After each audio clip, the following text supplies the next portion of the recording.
മനുഷ്യജീവൻ സംരക്ഷിക്കപ്പെടണമെങ്കിൽ അവന് ഭൂസ്വത്തും പാർപ്പിടവും ആവശ്യമായത്രയും വേണം. ഒരു കുടുംബത്തെ സംരക്ഷിക്കുന്നതാണ് പാർപ്പിടം. ആ പാർപ്പിടം നഷ്ടപ്പെടുന്ന വിധത്തിൽ നിയമങ്ങൾ കടന്നു വരുമ്പോൾ അവിടെ സാമൂഹിക നീതി പാലിക്കപ്പെടണമെന്നുള്ളത് ആവശ്യമാണ്. പലയിടങ്ങളിലും തീരദേശത്തെ സമൂഹങ്ങൾക്ക്, പ്രത്യേകിച്ച് മത്സ്യത്തൊഴിലാളികൾക്ക് ഭൂമി നഷ്ടപ്പെടുന്നുണ്ട്. അത് തെക്ക് മുതൽ വടക്കോട്ട് പോകുമ്പോൾ നിർമ്മാണ പ്രവർത്തനങ്ങൾ, അത് ഡെവലപ്മെന്റിന്റെ പേരിലാണെങ്കിലും അവിടുന്ന് കുടിയൊഴിക്കപ്പെടുന്ന അവർക്ക് അവരുടെ വീട്, താമസ സൗകര്യം ഇതൊന്നും അവകാശമായി ലഭിക്കുന്നില്ലെന്ന് മാത്രമല്ല, ഇപ്പോഴും വാടക കൊടുക്കാമെന്ന് പറഞ്ഞ ഗവൺമെന്റ് വാടക പോലും കൊടുക്കാതെ നരകിക്കുന്ന, കടത്തിൽ കഴിയുന്ന ആളുകളുണ്ട്. അങ്ങനെ സീ എറോഷൻ വഴിയും സ്ഥലം നഷ്ടപ്പെടുമ്പോൾ അത് തിരികെ കടൽ വെക്കുമ്പോൾ ആ സ്ഥലം അവർക്ക് തിരികെ കിട്ടുന്നില്ല. തിരികെ കിട്ടേണ്ടതാണ്. ഞാൻ കൊല്ലത്തുനിന്ന് വരുന്ന അനുഭവമായി പറയുക. അവിടെ ഇരുവിപുരം മുതൽ ഉള്ള സംഭവങ്ങൾ മൈൻ ചെയ്ത് മണ്ണെടുക്കുമ്പോൾ അവിടുന്ന് ഒഴിക്കപ്പെട്ട മനുഷ്യർ ഇപ്പോഴും ഒരിടയ്ക്ക് വാടക കൊടുക്കണമെന്ന് പറഞ്ഞ് സമരം ചെയ്തപ്പം അന്നേരത്തേക്ക് വേണ്ടി മാത്രം ഇലക്ഷന് തൊട്ട് മുമ്പ് അത് കൊടുക്കപ്പെട്ടു. പിന്നെ വീണ്ടും അതുപോലെ തന്നെയാണ്.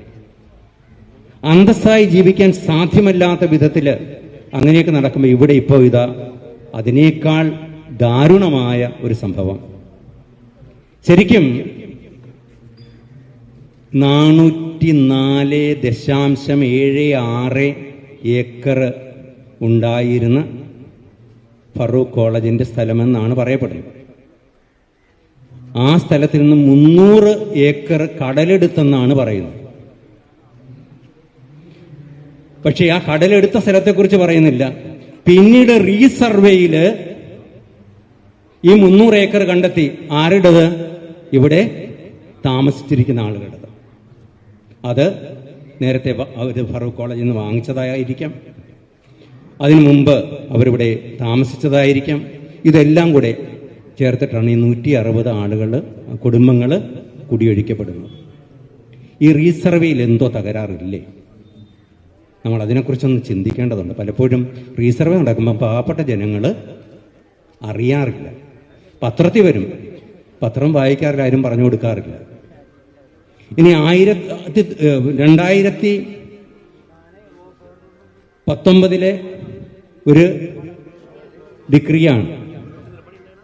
ഇത് നടന്നത് 1950. അത് വെച്ചിട്ടാണ് ഈ സംഭവങ്ങൾ വന്നിരിക്കുക. അപ്പൊ ശരിക്കും ആസൂത്രിതമായി ഇവിടെ ഈ പാവപ്പെട്ടവന്റെ മുതൽ കൊള്ള ചെയ്യാനുള്ള മാർഗമാണോ എന്നൊരു സംശയം. അതാര് തന്നെയായി നിയമത്തിന്റെ മറ പിടിച്ച് നിയമത്തെ ദുർവ്യാഖ്യാനം ചെയ്ത് പാവപ്പെട്ടവന്റെ ജീവിത അവസ്ഥയെയും അവനുള്ള വീടും അവന് ജോലിക്ക് പോകേണ്ടുന്ന അവസരമുള്ള ആ സംഗതികളും നഷ്ടപ്പെടുത്തുമ്പോൾ അത് നിയമത്തിലൂടെ കൊടുക്കുന്ന നീതിയല്ല, തികച്ച അനീതിയാണ് എന്ന് പറയേണ്ടിയിരിക്കുന്നു. ഈ അനീതിയാണ് ഇന്ന് ഈ തീരദേശത്തെ ജനത അനുഭവിക്കുന്നത്.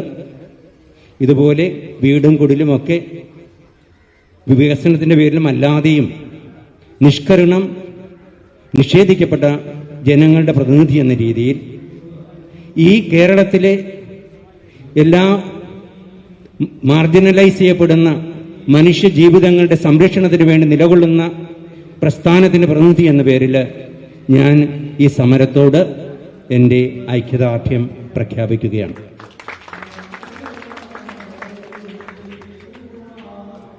കൊല്ലത്തു നിന്ന്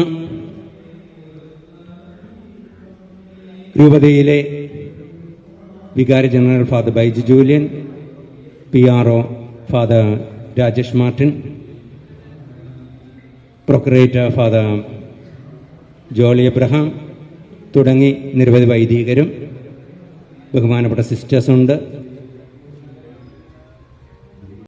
ഞങ്ങളുടെ ഇടവകളിലെ എല്ലാ പ്രതിനിധികളും തന്നെ ഇവിടെ വന്നു ചേർന്നുകൊണ്ടിരിക്കുന്നുണ്ട്.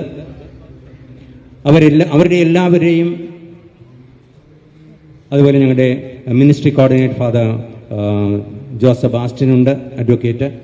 ഇവരുടെ എല്ലാവരുടെയും പേരിൽ ഉള്ള ഈ ഐക്യദാർഢ്യം പ്രഖ്യാപിക്കുമ്പോൾ എനിക്ക് പറയാനുള്ളത് ഇത് മാത്രമാണ്. ഈ വഖഫ് നിയമത്തിന് ഉണ്ടായ ഭേദഗതി അത് അനീതിയാണ്. അത് ഈ രാജ്യത്തെ പരസ്പരമുള്ള ഐക്യത്തെയും സ്നേഹത്തെയും നശിപ്പിക്കുന്ന ഒന്നാണ്.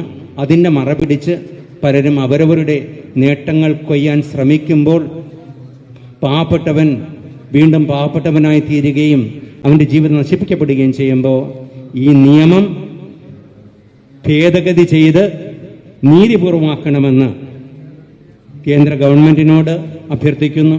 അതോടൊപ്പം മനുഷ്യോചിതമായി ജീവിക്കുവാൻ